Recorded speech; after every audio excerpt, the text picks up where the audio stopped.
Bersyukur berjumpa kembali dalam berita hidup baru New Life News NLN malam yang ke-53. Puji Tuhan, Bapak Ibu Saudara yang diberkati Tuhan,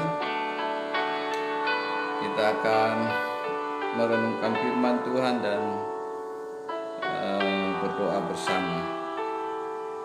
Dan sebelum kita merenungkan firman Tuhan malam hari ini, mari siapkan hati, pikiran rohani kita, dan kita akan berdoa bersama. Mari kita berdoa. Bapa, terima kasih karena Engkau hidup dan memberi segalanya bagi kami supaya kami bisa menerima kekuatan Tuhan dalam seluruh kehidupan. Mari Engkau berbicaralah bagi kami semua lewat firman-Mu, sehingga malam hari ini ada banyak dari kami yang mengalami kekuatan Tuhan dari firman Tuhan. Urapilah waktu ini, katakanlah segala kegelapan yang ingin mencuri firman. Jadilah kami semua menerima kebenaran. Dalam nama Yesus kami berdoa. Amin. Puji Tuhan, Bapak Ibu Saudara, malam hari ini saya mau kita baca dari firman Tuhan yang akan berbicara tentang anugerah Tuhan di tengah penderitaan. Kenapa saya mengangkat judul ini? Karena justru di tengah-tengah penderitaan ada banyak orang mengalami anugerah Tuhan, dan begitu memulihkan hidup orang itu. Tanpa anugerah Tuhan, kita tidak bisa mengalami apapun, pemulihan apapun. Jadi bergantung dengan anugerah Tuhan. Dan malam hari ini saya memberi judul ini anugerah Tuhan di tengah penderitaan, karena hari-hari ini kita juga mengalami banyak sekali gangguan untuk seluruh kehidupan yang bagi kita adalah akan menjalankan kehidupan yang lain nantinya. Dan firman Tuhan ini saya ambil dari Yohanes 5, kelanjutan dari Yohanes 4. Yohanes 5 ayat 1 sampai 18, di mana Yesus menyembuhkan seorang yang lumpuh sudah 38 tahun. Dan inilah saya sebut dengan anugerah Tuhan di tengah penderitaan. Jadi kalau saudara dapat kata anugerah, artinya sesuatu yang luar biasa, berkat yang dari Allah kepada manusia. Jadi kata anugerah itu tidak bisa dipakai untuk bahasa manusia kepada manusia, tetapi anugerah itu hanya cocok dari Tuhan, dari yang superior kepada yang rendah pemberiannya, dan sangat kuat gitu. Jadi anugerah Tuhan itu apa yang diterima oleh seorang lumpuh ini. Mari kita baca Yohanes 5 ayat 1 sampai 18. Nanti kita baca berurutan aja dan saudara bisa simak. Penyembuhan pada hari Sabat di kolam Bethesda. Bethesda itu rumah belas kasihan artinya. Tetapi rumah belas kasihan untuk banyak orang yang menderita. Ya, saudara lihat ayat 1.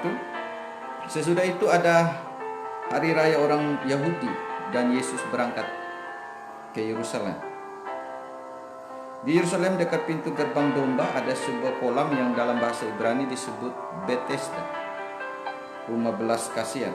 Ada 5 serambi, dan di serambi-serambi itu berbaring sejumlah besar orang sakit, orang-orang buta, orang-orang timpang, dan orang-orang lumpuh yang menantikan goncangan air kolam itu.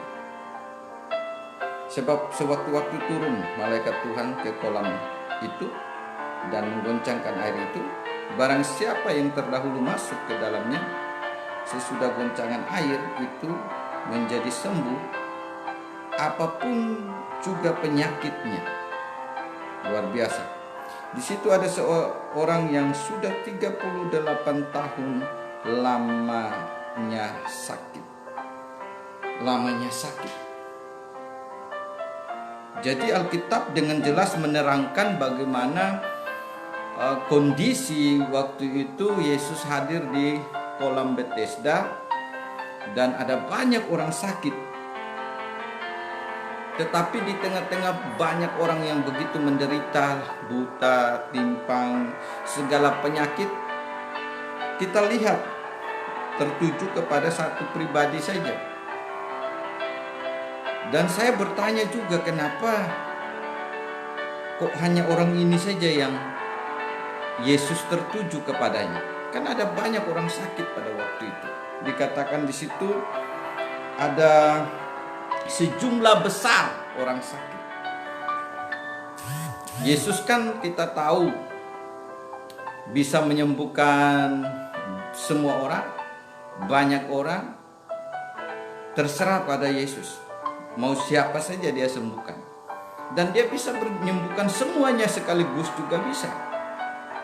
Tetapi hari itu saya lihat di dalam pembacaan kita ini, Yesus hanya tertuju kepada satu pribadi saja. Nah, ini yang saya sebut dengan anugerah. Saudara, di tengah-tengah banyaknya orang di dunia ini, saya dan saudara menjadi orang yang bisa mendapat anugerah untuk, kalau paling tidak saya lihat anugerah apa yang diterima oleh orang yang sedang menderita ini. Yang pertama saya lihat adalah anugerah untuk mengalami ketemu Tuhan. Jadi saudara, kadang-kadang orang sukar ketemu Tuhan di tengah-tengah dia sedang berhasil. Banyak orang di tengah-tengah berhasil malah menjauh dari Tuhan. Bahkan ada yang, tidak semua sih, ada juga yang di tengah-tengah berhasil sudah tidak percaya Tuhan dan merasa bahwa Tuhan tidak penting dalam hidupnya. Kalau di dalam Alkitab hanya ada satu atau beberapa contoh, saya lihat orang yang bisa di tengah-tengah berhasil tetapi tetap bisa rindu ketemu Tuhan selalu. Ayub salah satunya. Saudara bisa lihat itu. Karena itu saya tidak bisa menjamin semua orang akan ketemu Tuhan hanya waktu dia menderita. Tetapi kebanyakan orang bisa mengalami anugerah Tuhan itu di tengah penderitaan. Karena itu kita sering dengar banyak orang bersaksi, waktu saya sakit dan terpuruk, sudah hancur, baru saya datang kepada Tuhan. Ada orang yang antar saya ke gereja, atau ada orang yang membawa saya didoakan, dan dia mengalami perjumpaan dengan Tuhan. Nah, ini yang saya sebut dengan keadaan orang lumpuh ini. 38 tahun itu bukan waktu yang singkat, tapi waktu yang cukup panjang. Sungguh panjang waktu itu, 38 tahun. Menderita, lumpuh. Tetapi yang menariknya saya melihat orang ini masih kepingin untuk disembuhkan. Karena buktinya dia ikut antrian di kolam Bethesda.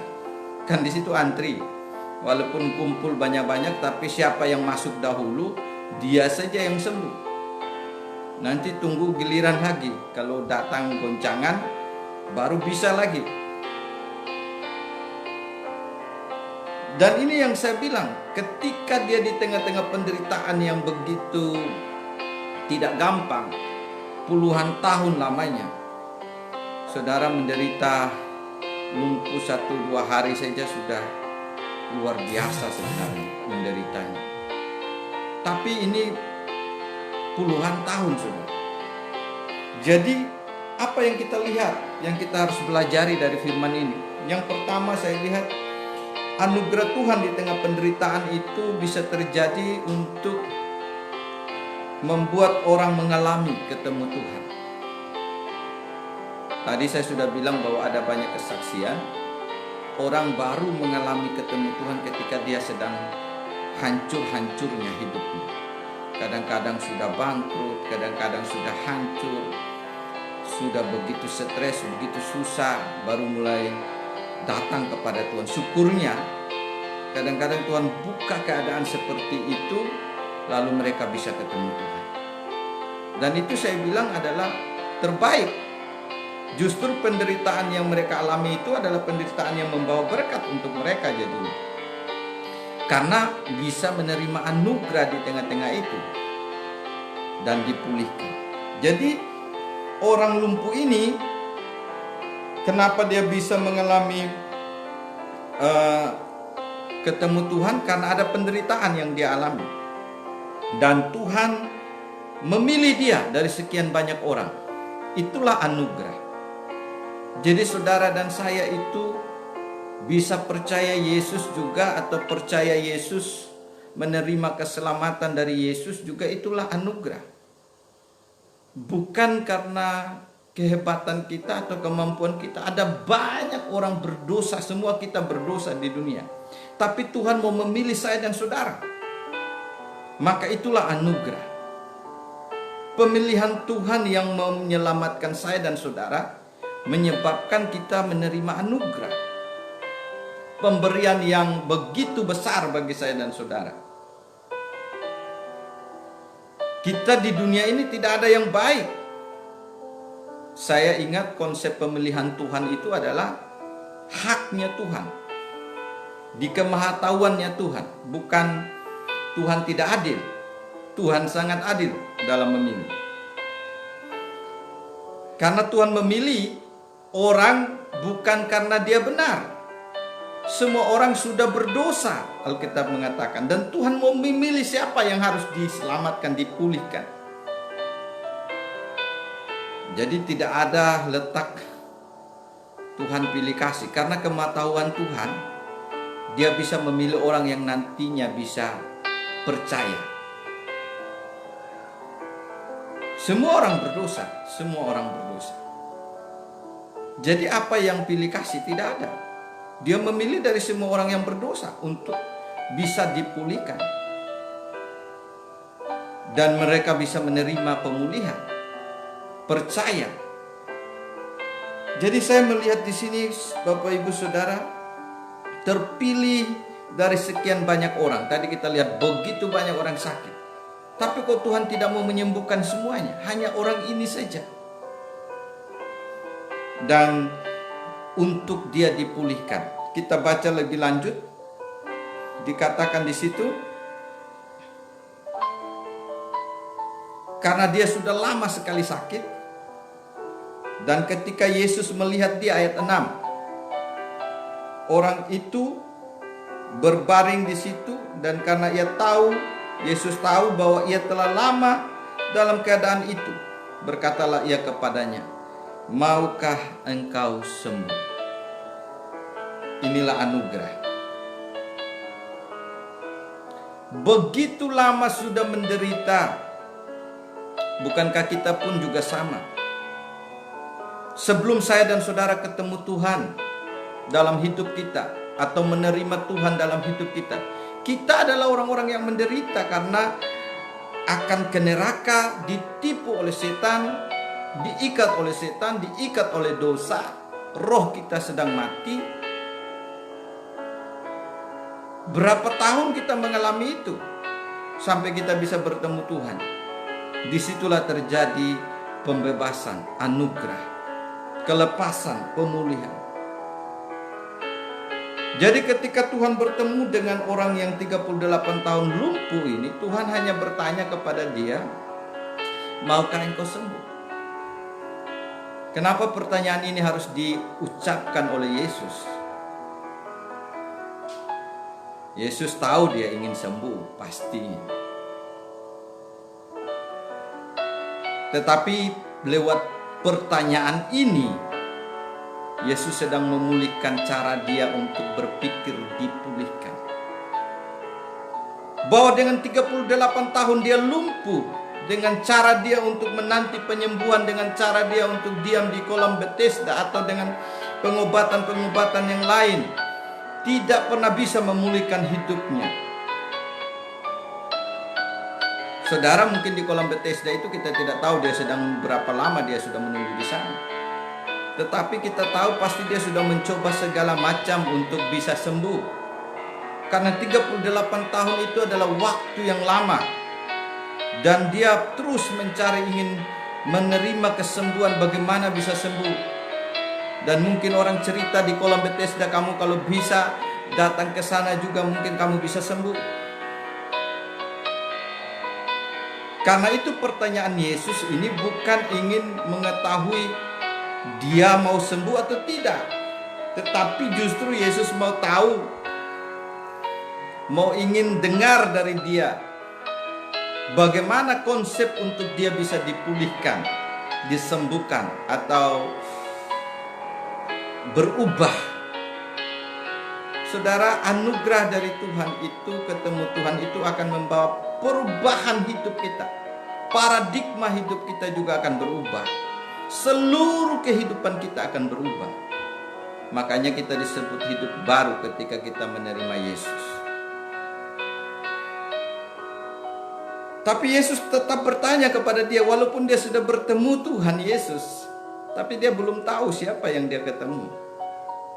Dan Tuhan Yesus tanya dia, maukah engkau sembuh? Wow, luar biasa. Mungkin selama ini belum pernah dia dengar juga pertanyaan ini kepada orang-orang lain. Karena tidak mungkin ada orang lain yang berani bertanya seperti itu. Sepertinya orang lain yang bertanya seperti itu mungkin bisa aja untuk memberitahu cara yang lain. Yang berani menyatakan cara yang lain yang bisa menyembuhkan. Nah, Bapak Ibu Saudara yang diberkati Tuhan, jadi di tengah penderitaan dari orang lumpuh ini, dia mengalami anugerah untuk ketemu Tuhan. Dan ketika dia bertemu Tuhan, disinilah anugerahnya sedang terjadi. Dan anugerah yang Tuhan kerjakan pertama kali adalah apa? Membuat dia bisa mengalami perubahan berpikir untuk bisa mengalami pemulihan yang sesungguhnya. Maukah engkau sembuh? Tapi dia menjawab apa kepada Yesus? Tuhan, tidak ada orang yang menurunkan aku ke dalam kolam itu apabila airnya mulai goncang. Dan sementara aku menuju ke kolam itu, orang lain sudah turun mendahului aku. Karena dia masih berbicara tentang cara penyembuhan sesuai dengan kolam Bethesda. Berapa banyak orang yang hidup dalam penderitaan ini karena mereka hanya menemukan jawaban dalam hidup mereka tentang jawaban keadaan sekarang, keadaan dunia, jawaban-jawaban dari dunia, atau jawaban-jawaban dari keadaan yang bukan anugerah dari Tuhan yang secara sempurna. Kalau kita lihat cara penyembuhan yang diceritakan oleh orang lumpuh ini, sampai dia mati pun mungkin dia tidak akan mengalami kesembuhan atau pemulihan. Ada berapa banyak orang yang ingin mencari keselamatan dengan caranya sendiri, penyembuhan dengan caranya sendiri, dengan kekuatannya sendiri, Bapak Ibu Saudara yang diberkati Tuhan, dan tidak menerima anugerah pemulihan dari Tuhan. Sebenarnya bagi saya dan saudara, ketemu Tuhan itu adalah anugerah yang terbesar. Menerima Tuhan itu adalah anugerah terbesar dalam seluruh kehidupan. Karena apa? Menerima kekuatan sorga, bumi, menerima kekuatan pencipta, menerima kekuatan yang tertinggi, berkat tertinggi, kuasa tertinggi. Karena itu saya dan saudara tidak bisa berbicara untuk bisa mengalami anugerah yang sempurna itu adalah dengan cara-cara manusia atau cara dunia, cara pikir kita yang lama. Dengan cara kita pikir yang lama kita tidak akan bisa pulihkan apa-apa. Makanya perjanjian lama itu menjadi gambaran untuk perjanjian baru. bahwa ada pengorbanan sempurna. Kita tidak perlu lagi darah lembu, darah domba untuk pengampunan dosa setelah Yesus menyelesaikannya, pengampunan dosa di kayu salib. Itu hanya gambaran untuk ada domba yang sempurna, domba Allah. Orang lumpuh ini masih berbicara cara dia, pikiran dia untuk bisa pulih, disembuhkan. Bagaimana saya bisa sembuhkan Tuhan? Setiap kali saya mau ke sana air goncang tidak ada yang bawa saya. Ini cara yang sulit sebenarnya, cara yang tidak bisa membawa dia kepada pemulihan yang sempurna. Dan Yesus mau memberitahu cara yang lebih cepat, cara yang gampang. Engkau mau sembuh dengan cara begitu tidak mungkin. Sebenarnya Yesus mau bilang, tinggalkan cara pikiran, sembuh dengan cara seperti itu. Atau tinggalkan cara untuk selamat dengan cara aturan, perbuatan baik atau sebagainya. Semua kita hidup untuk mendapat anugerah, itu adalah jalan yang terbaik. Dan Tuhan ingin dia ketemukan penyembuhan yang dari Tuhan. Inilah anugerah. Dia mencari penyembuhan dengan banyak cara, dengan semua apa yang kemungkinan-kemungkinan yang bisa dia disembuhkan. Tapi sudah 38 tahun tidak bisa selesai masalahnya. Berapa banyak saudara juga mencari jalan-jalan untuk bisa lepas dari penderitaan, kesulitan, atau masalah dalam hidup saudara dengan segala cara. Tidak akan bisa saudara, kecuali saudara menemukan anugerah, ketemu Tuhan yang bisa menyelesaikan segala keadaan, segala masalah. Tetapi waktu ketemu Tuhan, masih banyak orang masih mau memakai caranya sendiri. Tetapi Tuhan syukur membelokkan pikiran dari orang ini. Kata Yesus kepadanya, waktu dia masih berbicara tentang cara yang lama, sekarang bukan cara itu yang bisa memulihkan engkau. Ayat 8. Kata Yesus kepadanya, bangunlah, angkatlah tilammu, dan berjalanlah. Amin. Puji Tuhan. Cara anugerah adalah cara yang terbaik. Anugerah itu berbicara tentang cara yang terbaik dan cepat dan gampang, tetapi oleh kekuatan Tuhan. Banyak orang bilang, kok keselamatan itu sepertinya murah, karena kita tidak perlu beramal banyak atau mengabdi, dalam arti membayar untuk mencapai surga itu. Padahal surga yang kita mau capai itu sangat tidak bisa kita bayar, kan? Karena mau bayar dengan apa kita bisa mencapainya? Makanya diberi secara anugerah. Tetapi untuk anugerah itu sudah ada korban yang begitu besar, yaitu dari Allah sendiri, mengirim anaknya yang tunggal. Karena Yesus begitu menderita untuk saya dan saudara untuk bayar dosa kita. Karena itu kita bisa gampang dilepaskan dari dosa, diampuni. Bukan berarti murahan. Kita tidak bisa bayar darah Yesus. Kita tidak bisa bayar dengan apapun perbuatan Yesus. Itulah anugerah. Karena kita tidak bisa bayar, kita tidak bisa mendapatkan dengan cara apapun, makanya diberikan secara anugerah oleh Tuhan. Supaya kita bisa dapat dan kita bisa terima. Karena kalau bayar tidak bisa, tidak mampu, hanya bisa didapatkan oleh kasih anugerah, kasih karunia dari Tuhan. Dan ini yang menarik. Tuhan sudah mengubah dia. Kamu tidak bisa pulih dengan cara itu. 38 tahun sudah cukup untuk dengan usaha cara diri sendiri. Berapa banyak kita tidak ketemu anugerah Tuhan karena kita masih pakai cara sendiri. Tapi anugerah Tuhan itu akan memakai cara dari Tuhan sendiri. Saya melihat di sini, jadi yang pertama, anugerah Tuhan di tengah penderitaan saya dan saudara adalah supaya kita mengalami ketemu Tuhan. Kalau itu kita bersyukur. Jadi orang-orang yang sekarang mungkin mengalami banyak penderitaan, kesulitan, jangan sia-siakan kesempatan di tengah penderitaan ini saudara bisa mengalami anugerah Tuhan. Karena justru di tengah-tengah penderitaan ini, kalau saudara terus mencari bagaimana saya bisa pulih dari kesulitan-kesulitan ini, tiba-tiba Tuhan hadir dan memberi jawaban.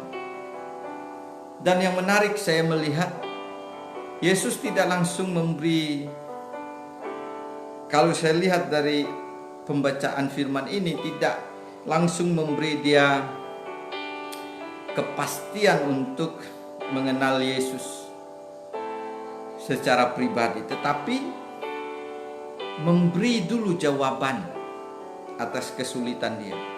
Karena Yesus tahu masih akan ketemu. Karena itu Yesus lebih dahulu memulihkan dia. Dikatakan, maukah engkau sembuh? Dia masih ngomong panjang lebar tentang cara sembuh. Yesus kasih tahu cara yang dari Tuhan. Cara dari Tuhan adalah angkatlah tilammu dan berjalan. Cara dari Tuhan adalah percaya. Jadi yang kedua, kita harus mengerti anugerah yang Tuhan berikan kepada saya dan saudara adalah tadi ketemu Tuhan. Dan setelah kita ketemu Tuhan, apa yang terjadi? Kita dibawa masuk dalam kehendak Tuhan. Jadi anugerah Tuhanlah yang memampukan saya dan saudara masuk dalam kehendak Tuhan. Kehendak Tuhan yang mengatakan, angkatlah tilammu dan berjalanlah. Bisakah saudara percaya perkataan Tuhan, firman? Kalau Tuhan yang berkata angkatlah tilammu dan berjalanlah, itulah kekuatan yang terbaik, yang sempurna. Apalagi yang ditunggu? Bangkit. Jadi berbicara tentang anugerah Tuhan yang kita akan terima, dapat, Tuhan mau kita masuk di dalam kehendak itu, anugerah itu. Bukan memakai cara kita, pikiran kita, kemauan kita, bukan. Anugerah itu, anugerah dari Tuhan itu menolong saya dan saudara untuk masuk kehidupannya di dalam kekuatan anugerah Tuhan. Dan syukur orang yang 38 tahun ini, dia mengikuti apa yang Yesus katakan. Walaupun dia belum tahu ini siapa yang berbicara. Tapi namanya dia mau sembuh. Dan ini cara yang lain. Ini bukan cara yang Yesus tawarkan, cara yang seperti dia katakan, nanti saya bantu dah kamu waktu airnya goncang.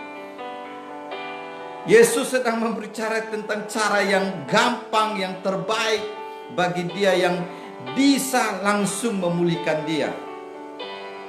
Yang sangat sulit. Orang dalam kondisi seperti itu mana bisa memulihkan dirinya. Jadi anugerah itu juga berbicara bahwa kita sebenarnya tidak mampu untuk lepas dari dosa, setan, dan neraka. Tetapi Tuhan datang dan melepaskan saya dan saudara dari setan, dosa, dan neraka. Itulah anugerah. Seperti orang lumpuh ini 38 tahun. Ini adalah satu anugerah yang luar biasa bagi dia. Berkat. Kenapa dia tidak bisa berbuat dengan cara dia untuk bisa lepas dari sakitnya? Tapi Tuhan datang dan memberi cara yang dari kekuatan Tuhan. Jadi saudara dan saya bisa masuk dalam kehendak Tuhan, itu juga anugerah dari Tuhan. saudara dan saya bisa melayani Tuhan itu anugerah. Diselamatkan itu anugerah. Luar biasa Bapak Ibu. Karena itu saya belajar dari apa yang dikatakan firman Tuhan ini. Semua ini adalah anugerah. Kita bisa kuat, kita bisa sehat, kita bisa tersenyum, bersukacita, bersyukur. Itu anugerah Tuhan. Ada banyak orang di tengah-tengah penderitaan tidak bisa mengalami itu. Tapi karena saya mendapat anugerah Tuhan. Tadi kan kita diceritakan di situ bahwa ada sejumlah besar orang yang sakit. Mungkin mereka sedang menanti-nanti, tapi dia sudah langsung mendapat anugerah dari Tuhan. Bertemu dengan sumber pencipta, sumber juru selamat. Jadi bagi saya dan saudara, hari-hari ini kita hanya perlu pegang kekuatan anugerah dari Tuhan. Dan bersyukur kalau ada penderitaan, mintalah kesempatan untuk menerima anugerah. Jangan penderitaan itu tidak membawa kita untuk menerima anugerah, akan tambah susah hidup ini. Syukur bagi orang ini 38 tahun, tapi dia mendapat cara yang terbaik. Tidak usah diterjunkan lagi ke air kolam itu. Sekarang kamu hanya perlu percaya. Tuhan sedang rubah cara untuk bisa menerima anugerah. Percaya kepada Tuhan. Percaya kepada cara Tuhan. Walaupun nanti dia belum tahu siapa yang bicara dengan dia, tapi dia melihat ini cara yang lebih gampang, lebih baik bagi dia. Cara yang tidak perlu susah, sulit untuk minta pertolongan orang lain. Bergantung sama orang lain tidak bisa mengubah hidup dia. Memakai cara-cara dia sendiri pun tidak mengubah diri dia. Tetapi bertemu dengan Tuhan dan menerima cara dari Tuhan, kehendak dari Tuhan, ini mengubah hidupnya. Kita lihat nanti hidupnya berubah luar biasa. Jadi saudara yang sedang ada di dalam penderitaan juga hari-hari ini, saya mau katakan bahwa tidak usah merasa penderitaan itu menjadi sesuatu yang tidak baik. Tetapi mari dengan penderitaan itu temukan anugerah Tuhan. Minta anugerah Tuhan terjadi, sehingga kita menemukan cara-cara yang dari Tuhan. Jadi yang kedua yang saya lihat, anugerah Tuhan di tengah penderitaan saya dan saudara adalah mengalami ketemu Tuhan, supaya kita mengalami ketemu Tuhan. Yang kedua, supaya kita masuk dalam kehendak Tuhan. Cara iman, cara percaya, bukan cara bantuan orang lain, bukan cara diri kita sendiri. Anugerah itu adalah bicara cara Tuhan dan memberi kepada saya dan saudara iman untuk percaya. Dan akhirnya apa yang terjadi? Dia ikut dan dia mengalami pemulihan. Saudara lihat di ayat selanjutnya. Ketika dia bilang bangun, dan pada saat itu juga, ayat 9. Sembuhlah orang itu, lalu ia mengangkat tilamnya dan berjalan. Luar biasa. Saya mau katakan Bapak Ibu Saudara, berapa lama saudara sudah mengalami kelumpuhan? Mungkin juga fisik, tetapi lebih parah adalah rohani. Kelumpuhan rohani atau mati rohani. Saudara hanya bisa pulih dari kematian rohani. Kelumpuhan rohani adalah ketemukan anugerah Tuhan. Di tengah penderitaan saudara, daripada menanti cara dunia, cara orang lain, mari minta cara Tuhan.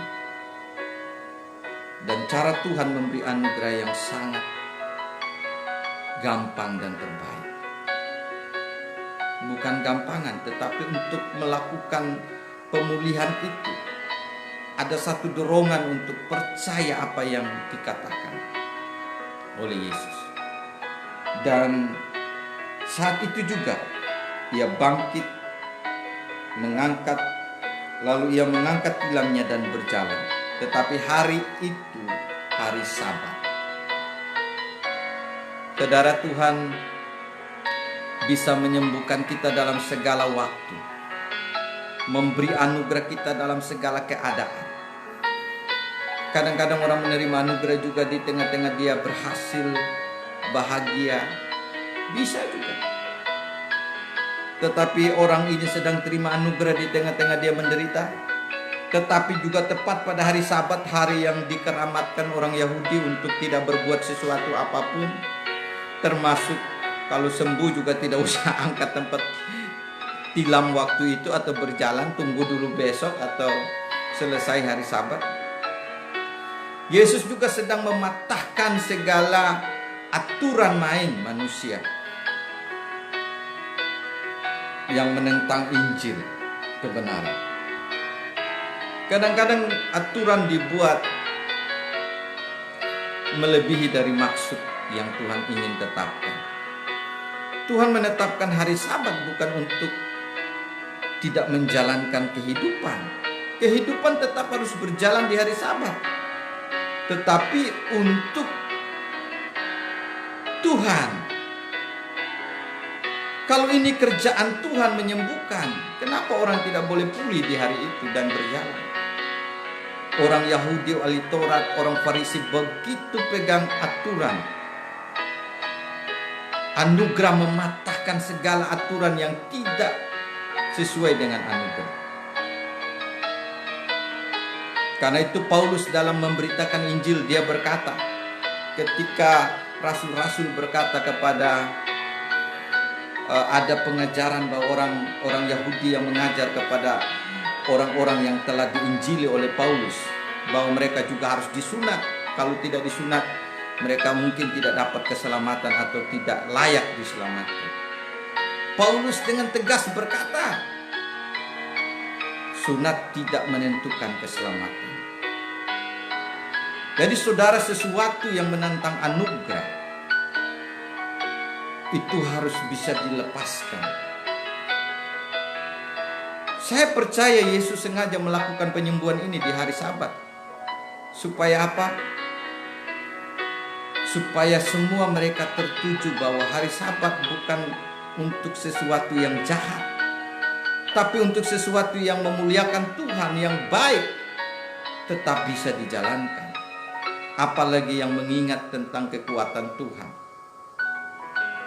Karena itu saya dan saudara bersyukur pengajaran ini akan menjadi pengajaran kita yang luar biasa. Ayat 10, karena itu orang-orang Yahudi berkata kepada orang yang baru sembuh itu, hari ini hari Sabat dan tidak boleh engkau memikul tilammu. Orang sudah sembuh, sudah begitu rindu, 38 tahun sakit. Kok bisa disuruh jangan pikul sekarang? Tetap saja tidur seperti orang sakit. Wow, luar biasa. Kadang-kadang ketika kita mendengar, kita mendapat anugerah keselamatan, ada banyak orang yang merasa, kok gampang sekali anugerah keselamatan. Dan mereka bilang, itu tidak benar mungkin. Saya pikir dan saya lihat orang Yahudi ini bukannya ikut bersuka cita karena ada orang yang dipulihkan, kok malah tambah membebani orang yang sudah sembuh, sudah pulih. Inilah kadang-kadang kita lihat ajaran-ajaran kita harus hati-hati. Jangan sampai ajaran-ajaran kita membeban orang yang sudah menerima anugerah keselamatan, pemulihan, lalu dibebankan kembali sesuatu yang berat kepada dia. Pikul tilam karena sembuh, pulih, bersuka cita memuji Tuhan mungkin pada waktu itu. Apa yang salah? Tapi menurut orang Yahudi itu salah. Mereka bertanya kepadanya, siapakah orang itu yang berkata kepadamu, angkatlah tilammu dan berjalanlah? Mereka ingin cari tahu siapa orang itu yang berani melakukan itu di tengah hari Sabat. Apa dia bukan orang Yahudi kah? Apa dia tidak tahu ini hari Sabat yang begitu sakral? Harus dirajam dengan batu kalau waktu itu melanggar Sabat. Karena itu saudara, hukum anugerah kasih karunia harusnya mengalahkan semua aturan-aturan. Karena anugerah itu adalah pemberian yang tertinggi dan terbaik. Aturan-aturan itu harusnya mengikuti anugerah, bukan anugerah mengikuti aturan. Saudara, kiranya firman Tuhan malam hari ini kita akan menjadi bagian yang kuat dalam kehidupan saya dan saudara. Yang terakhir yang saya temukan, orang itu, tetapi orang yang baru sembuh itu tidak tahu siapa orang itu, sebab Yesus telah menghilang ke tengah-tengah orang banyak di tempat itu. Ini luar biasa. Ketika kita menerima anugerah dari Tuhan, harusnya kita tahu ini datangnya dari Tuhan. Bagi orang itu, sebenarnya dia sudah bisa tahu ini siapa orang ini. Tapi karena Yesus sudah tidak ada di situ, dia tidak bisa lebih kenal lebih lanjut. Dia baru menerima anugerah kesembuhan saja secara jasmani, tapi anugerah pengenalan akan Yesus secara dalam, secara pribadi, baru dia terima nanti. Kita lihat. Tadi Tuhan memberi jeda waktu untuk dia lagi ketemu Tuhan. Dan ketemu yang kedua ini, dia ketemu di dalam benar-benar mengenal siapa Yesus. Amin. Jadi Bapak Ibu Saudara, kadang-kadang sakit kita, penderitaan kita itu menjadi pengantar untuk kita makin ketemu Tuhan, makin intens ketemu Tuhan, makin dekat ketemu Tuhan, dan makin berkomunikasi dengan Tuhan. Dan nanti kita sungguh-sungguh mengenal siapa Tuhan secara pribadi. Dan disitulah kita mengalami anugerah yang sebenarnya. Jadi Tuhan sedang membuka pintu anugerah untuk orang ini dari ketemu pertama, disembuhkan, dipulihkan secara jasmani, dan mengajar dia masuk di dalam kehendak Tuhan, anugerah Tuhan untuk percaya. Dan sekarang saya lihat dengan kata lain, kemudian Yesus ayat 14 bertemu dengan dia dalam bait Allah, lalu berkata kepadanya, engkau telah sembuh. Dikuatkan lagi, diingatkan lagi, engkau telah sembuh, jangan berbuat dosa lagi, supaya padamu jangan terjadi yang lebih buruk. Saudara, inilah pengenalan yang lebih jelas. Yesus mengatakan engkau sudah benar-benar pulih, sembuh, dan sekarang jangan berbuat dosa lagi, supaya jangan terjadi yang lebih buruk lagi.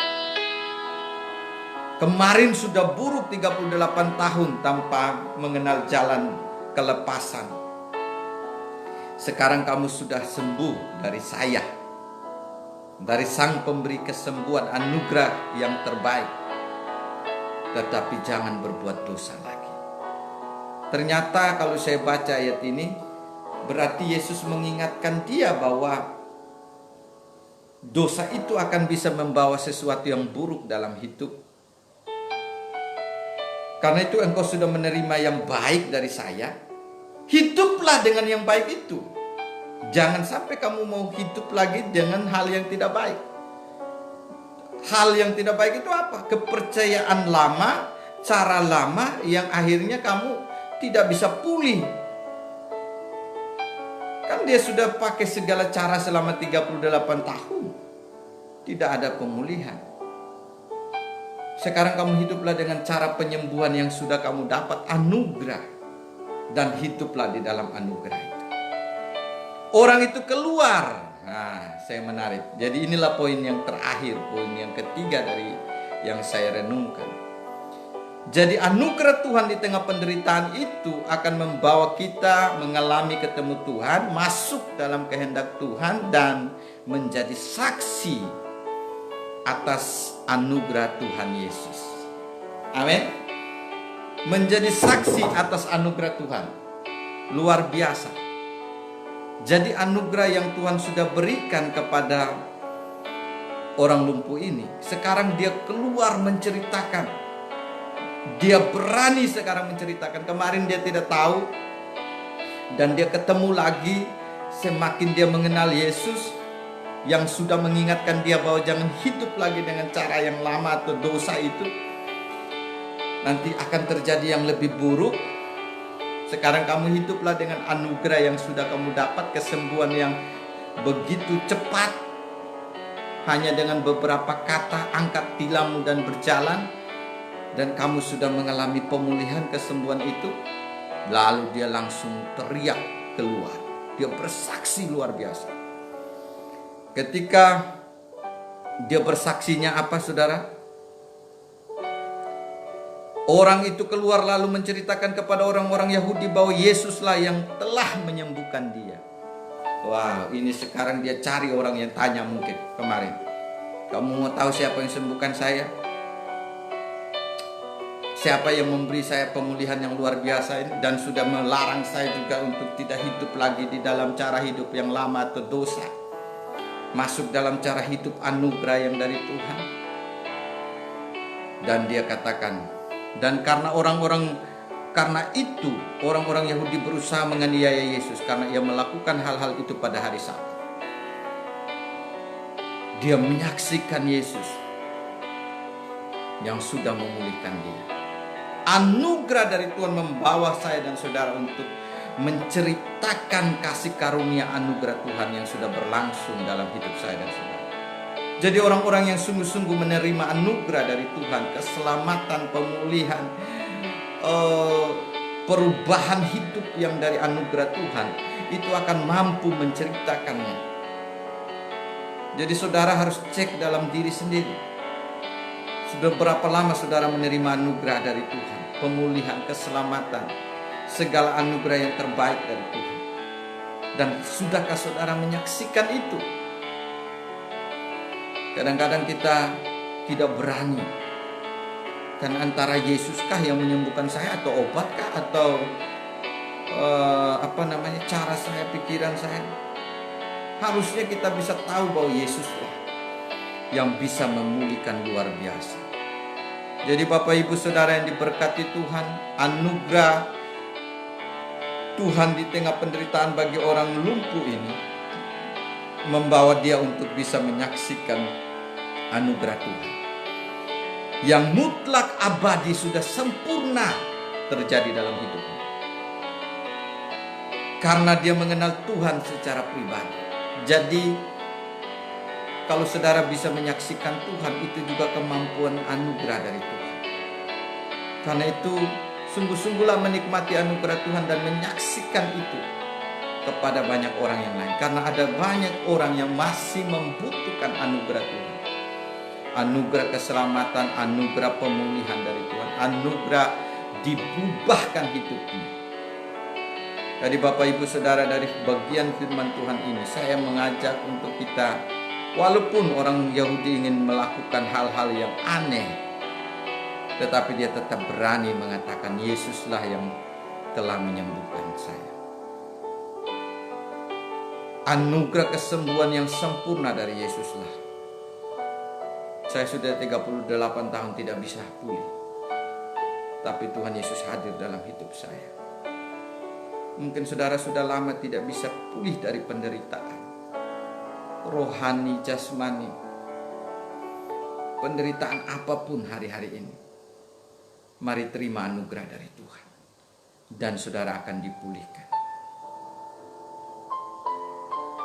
Tetapi ayat 17 berkata, tetapi ia berkata kepada mereka, Bapakku bekerja sampai sekarang, maka aku pun bekerja juga. Yesus walaupun ingin dianiaya karena perbuatan anugerah yang diberikan,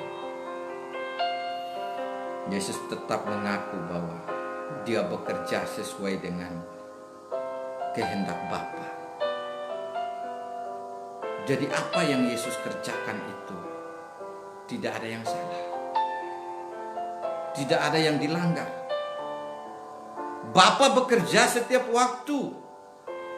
Dan kerjanya membawa anugerah bagi saya dan saudara.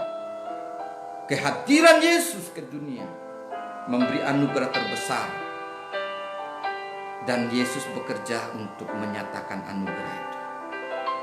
Saudara, ini adalah satu hal yang luar biasa. Jadi ketika saudara mengalami anugerah Tuhan, disitulah penyelamatan terjadi. Disitulah pemulihan terjadi. Disitulah kuasa terjadi. Disitulah berkat terjadi. Tanpa anugerah Tuhan, saya melihat diri saya sendiri. Tanpa anugerah Tuhan, saya tidak ada seperti hari ini. Karena Tuhan menjadikan saya seperti ini di dalam anugerahnya yang besar. Dan terus membawa pemulihan. Dan menjadikan saya menyaksikan Tuhan. Luar biasa.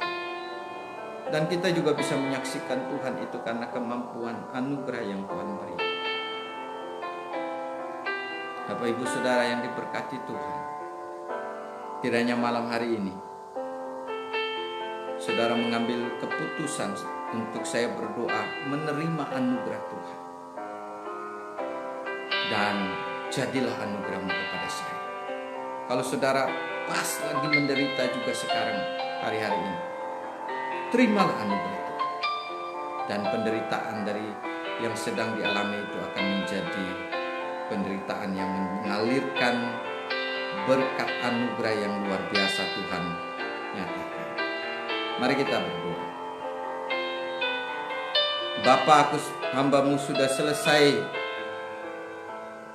membacakan firman-Mu dan merenungkan firman-Mu, menguraikan apa yang dari kebenaran ini. Masih jauh dari sempurna yang hamba bisa uraikan. Tetapi Roh-Mu yang kudus akan menguraikan lebih dalam kepada setiap pribadi malam hari ini. Bahkan yang menyaksikan berita hidup baru ini kapan saja. Mari Engkau tetap lawat dalam nama Yesus. Kalau mereka adalah orang-orang yang seperti Engkau lihat kepada orang lumpuh yang 38 tahun ini, mereka sedang ada dalam penderitaan apapun. Mungkin sudah lama, mungkin sudah susah mereka bisa keluar. Hanya Engkau yang bisa memberi pemulihan. Mari Tuhan Engkau jamah. Dan hamba berdoa sungguh-sungguh. Kalau ada orang yang berdoa lewat kesempatan ini, mengambil kesempatan mau berdoa, Tuhan beri anugerah-Mu. Mari Engkau jamah orang itu Tuhan. Pulihkan. Lewat Engkau datang bertemu mereka. Mereka mengalami berkat anugerah, ketemu Engkau di tengah penderitaan dan dipulihkan, dibawa dalam kehendak-Mu dan dijadikan saksi oleh Engkau. Terima kasih Bapa. Jadilah dalam nama Yesus bagi setiap penderitaan apapun. Mari Engkau datang dan memberi anugerah. Lewat penderitaan ini mereka ketemu Engkau dan mengalami kekuatan pemulihan dari Engkau. Dalam nama Yesus, apapun penderitaan mereka, anugerah-Mu cukup untuk memulihkan. Dalam nama Yesus. Terima kasih. Dan hamba berdoa, biarlah kami semua bisa menghidup di dalam anugerah yang kehendak anugerah. Bukan aturan dunia ini, bukan aturan agama, tapi aturan anugerah Tuhan yang membawa kami untuk masuk dalam kehendak-Mu lebih dalam. Terima kasih Bapa. Hamba juga berdoa buat bangsa dan negara. Terus Engkau kuatkan bangsa kami, pulihkan. Supaya di tengah penderitaan ini ada banyak dari rakyat Indonesia yang menerima anugerah dari Tuhan. Karena semua akhirnya berlari datang kepada Tuhan, mencari bagaimana mereka bisa lepas dari penderitaan. Bukalah pintu anugerah keselamatan bagi seluruh bangsa kami. Bahkan seluruh dunia dalam nama Yesus. Di tengah COVID-19 ini kami percaya anugerah Tuhan berlimpah untuk menyatakan pemulihan, keselamatan, penuaian jiwa-jiwa. Terima kasih. Dalam nama Yesus hamba berdoa. Haleluya. Amin. Bapak Ibu Saudara, terima kasih. sudah mengikuti berita hidup baru malam hari ini. Dan sampai jumpa besok dalam berita hidup baru jam 10 Wita dan jam 11 Wit dan jam 9 Wit. Tuhan Yesus memberkati. Salam.